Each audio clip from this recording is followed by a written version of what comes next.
Hello everyone. Today we are going to continue the last video.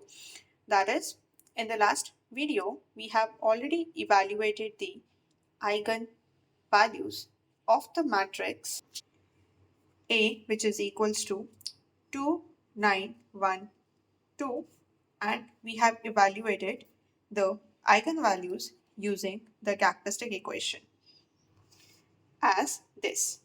That is 5 and -1.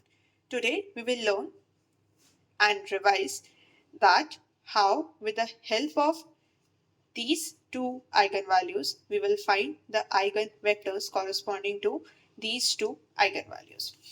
Now here, for this, I'm just going to evaluate the eigenvector corresponding to the eigenvalue lambda is equals to 5.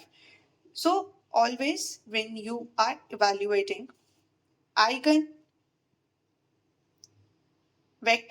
corresponding to the eigenvalue lambda is equals to 5, always remember to use ax is equals to lambda x. That is, simply I just want to say कि जब भी आपको eigen vector निकालना है किसी भी eigen value के correspondingly आपको क्या याद रखना है ax is equals to lambda x. Here A is your given matrix, x is the set of vectors, lambda is your eigenvalue corresponding to which you are evaluating your eigenvector, and again this is the vector x. So अब यहाँ पर जो जो values हैं आप यहाँ पे substitute कर देंगे. That is, मेरे पास A है, ये matrix मैंने लिख दिया. x को consider करेंगे हम x1 x2, lambda आपका 5 है, again x is x1 x2. Simply इस matrix का order कितना है 2 cross 2, इस matrix का order कितना है 2 cross 1. आप इन्हें multiply कर सकते हो, आपकी इक्वेशन फॉर्म हो जाएंगे which is equals to this.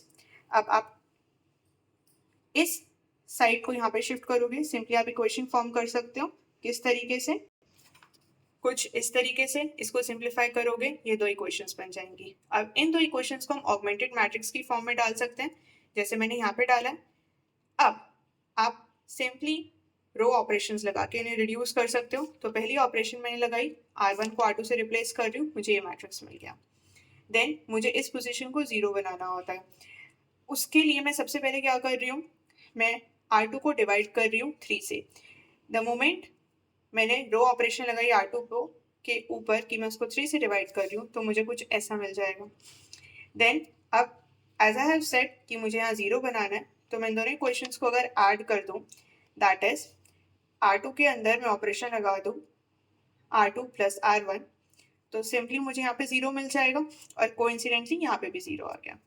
Now I can form it as x1 minus 3x2 equals to 0. Now काफ़ी लोगों को डाउट होगा ये चीज़ कैसे बनी है. So for your simplification I am just going to tell you ये चीज़ कैसे बनी है. जब हम यहाँ पर ऊपर इक्वेशंस को ऑगमेंटेड मैट्रिक्स में कन्वर्ट कर सकते हैं, तो यहाँ नीचे सॉल्व करके ऑगमेंटेड मैट्रिक्स को इक्वेशन में भी कन्वर्ट कर सकते हैं. But still for your simplification I have written this thing. ये आपका मैट्रिक्स था, यहाँ पे आपके पास अगेन एक्स वेक्टर था, ये 0 आ गया और इधर ये चीज़ आ गई. तो आप सिंपली इन दोनों मैट्रिक्स को मल्टीप्लाई करके इक्वेशन फॉर्म कर सकते हो. I think this is now clear to you. अब नेक्स्ट स्टेप में क्या कर रही हूँ, मैं x1 को लिख सकती हूँ 3x2 के बराबर, और x2 को अगर मान लो मैं k लेट करती हूँ, ठीक है, दैट मीन्स x1 किसके इक्वल हो जाएगा 3k के. So ultimately eigen vector corresponding to lambda is equals to 5 किसके बराबर हो जाएगा x1 x2 which is equals to x1 की वैल्यू कितनी है 3k, और यहाँ पे कितना आ गया k कॉमन लिया जा सकता है. अब यहाँ पे आ गया 3 और 1, दैट मीन्स जब लैम्डा मेरा 5 है, यानी कि आइगन वैल्यू जब 5 है, तो वेक्टर कितना आ रहा है 3 1. Similarly, following the same steps and the criteria, we can evaluate eigenvector corresponding to lambda is equals to -1, और उसका भी मैंने सॉल्यूशन कर रखा है, अभी आपको वो भी क्लियर कर देती हूँ. सो उसके लिए भी सेम स्टेप्स फॉलो करें. ax is equals to lambda x, ये मैट्रिक्स, ये वेक्टर x हो गया, लैम्डा कितना है -1, अगेन x हो. अब यहाँ पर इन दो मैट्रिक्स को मल्टीप्लाई किया, इक्वेशंस बन गई. यहाँ पर x1 x2 को लेफ्ट हैंड साइड शिफ्ट किया, ये इक्वेशंस हो गई हैं। सिंप्लीफाई किया तो ये दो इक्वेशंस हो गई हैं। इन दो इक्वेशंस को ऑगमेंटेड मैट्रिक्स में डाला जा सकता है, ऑपरेशंस लगा के रिड्यूस किया जा सकता है। एंड पहली ऑपरेशन मैंने लगाई कि R1 को डिवाइड कर दिया 3 से, तो मेरे पास ये मैट्रिक्स आ गया। अब मुझे इस पोजीशन को 0 बनाना है, तो क्या कर सकती हूँ मैं, R2 tends to R2 minus R1, तो मेरा यहाँ भी 0 आ जाएगा, यहाँ भी 0 आ जाएगा। Again the thing that I have tailed you just, हम एक ऑगमेंटेड मैट्रिक्स को इक्वेशंस में भी कन्वर्ट कर सकते हैं और इक्वेशन से ऑगमेंटेड मैट्रिक्स पे भी आ सकते हैं। तो उसी क्राइटेरिया का यूज करके मेरे पास इक्वेशन आ गई। एंड देन यहाँ पर x1 किसके इक्वल हो गया, -3x2 के। x2 को अगर k मान लेती हूँ तो x1 की वैल्यू कितनी हो जाएगी, -3 के। अब आइगन वेक्टर निकालना है, x1 x2 जो किसके बराबर हो जाएगा, x1 और x2 की वैल्यू सब्स्टिट्यूट करिए, यहाँ से k कॉमन लिया जा सकता है, तो मेरे पास वेक्टर कितना निकल के आया, -3 1।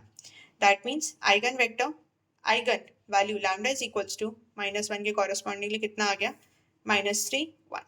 So these are the two required eigenvectors corresponding to eigenvalues, और इसी तरीके से हम eigenvector निकालते हैं।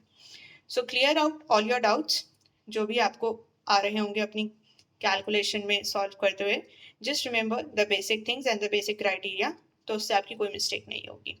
एंड हाँ प्लीज प्लस माइनस में अपनी सिली मिस्टेक्स मत करना, otherwise the topic is very easy. Thank you so much.